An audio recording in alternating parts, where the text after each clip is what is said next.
সবাইকে সুপ্রভাত জানিয়ে আজকের এই সকাল থেকে ভিডিওটা শুরু করছি গাছে জল দেওয়া। অনেকদিন ধরে ভাবছি গাছে জল দেবো, তো পাইপ আজকের মেশিনের সঙ্গে সেট করা হয়ে গেছে। তো ভাবলাম বন্ধুদের সঙ্গে শেয়ার করি আমার ফুল গাছের কীভাবে জল দেওয়া হয়। এই দেখো গাঁদা গাছগুলো কি সুন্দর ফুল ফুটে আছে।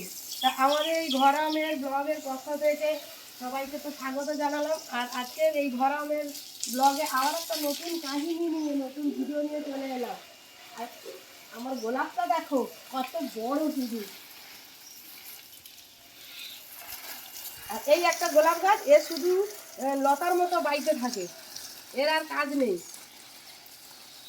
আর এই গোলাপটা দেখো, মা দেখো সুযোগ পেয়ে ব্রাশ দিয়ে নিচ্ছে, দেখো টান হয়ে যাচ্ছে তো পরপর।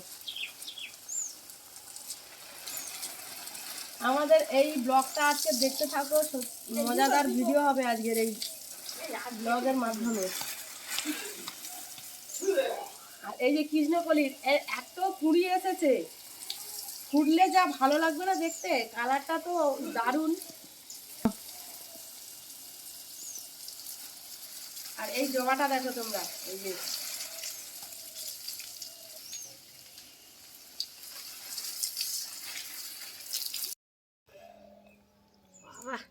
সকাল সকাল মাছ মা নিয়ে বসে পড়েছে। পুকুরে জাল দেওয়া হয়েছিল আজকের, কত বড়। আর মা তাকে পুরো ছাই দিয়ে মাখিয়ে ভূত করে দিয়েছে, নাহলে হাত তো স্লিপ খাচ্ছে, নাহলে হাত স্লিপ খাচ্ছে মায়ের। আর একটা দেখো, এই যে তোমাদের আগের ভিডিওতে বলেছিলাম না আমাদের পুকুরে মৌটি মাছ আছে, এই দেখো এই মৌটি মাছ পাওয়া গেছে।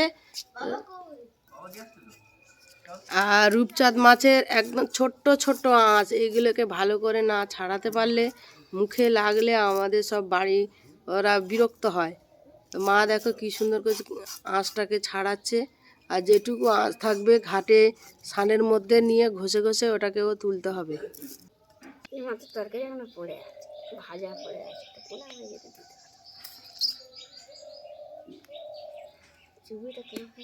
হাঁড়ি পুকুরে ভেসে গেছে।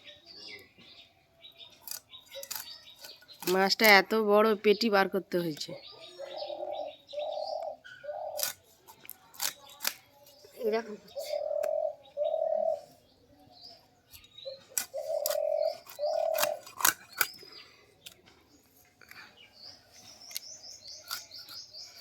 মাছগুলো সব কাটা কমপ্লিট হয়ে গেছে। এবার মাছ, চুনো মাছ নিয়ে বসেছে, মৌটি চুনো। এতগুলো মাছের থেকে কিন্তু এই মাছটা সব থেকে দামি মাছ। আর এর খেলেও বেশ ভিটামিন আছে। বড় মাছে তো তেল ভর্তি। একে বেশ ভালো করে ভেজে পেঁয়াজ দিয়ে, কাঁচা টমেটো বাগান থেকে তুলে আনবে, নিয়ে এসে আর ঝাল করে দেবো, খুব ভালো লাগবে। কাঁচা টমেটো, ধনেপাতা আর পেঁয়াজ দিয়ে।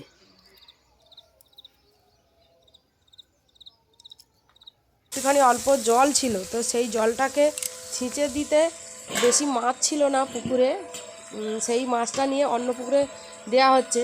আর ছিল এই দেখো ছোট্ট ছোট মৌটি চুনো। তো এই মৌটি চুনো যে পাশে কাকিমাকে ডেকে এনেছি, বলে নিয়ে যাও নিয়ে যাও। তো ওই কাকিমাও নিয়ে যাচ্ছে। আর আমার ছেলের জন্য এই দেখো চিংড়ি মাছ বাছি, পেঁয়াজ দিয়ে তার ঠাকুমা ভেজে দিলে খুব পছন্দ করে।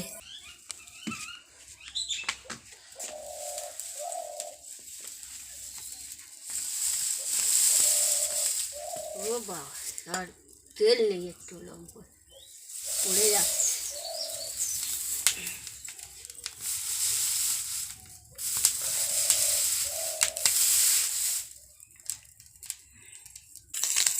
মৌটি মাছগুলো মা যে ভেজে নিচ্ছে, এই যে চটচড়ি করে নেবে।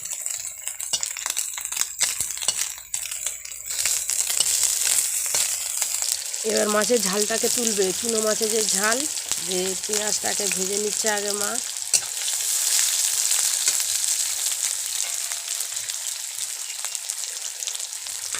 এবার কাঁচা টমেটো দিয়ে দিচ্ছে, কাঁচা টমেটো দিয়ে এবার এটাকে মা কষে নেবে। আমাদের চুনো মাছের ঝাল কাঁচা টমেটো দিয়ে হয়ে গেছে, একদম শুকনো মাখো মাখো। তোমরাও এরকম কাঁচা টমেটো, ধনেপাতা, পেঁয়াজ দিয়ে একদম মৌতি চুনো দিয়ে ঘায়ে মাখা মাখা ঝাল খেতে পারো, খুবই স্বাদ হয়, এই খুবই টেস্টি। আর মা ওইদিকে দেখো চুনো মাছটার কমপ্লিট হয়ে গেছে রান্না, এইটাকে মা আবার বাটিতে করে কাটিয়ে নিচ্ছে। আমার এই রান্নাটা কেমন হলো সবাই করে বলবে, সবাই ভালো থাকবে। আজ এইখানেই এই ভিডিওটা আমি শেষ করব।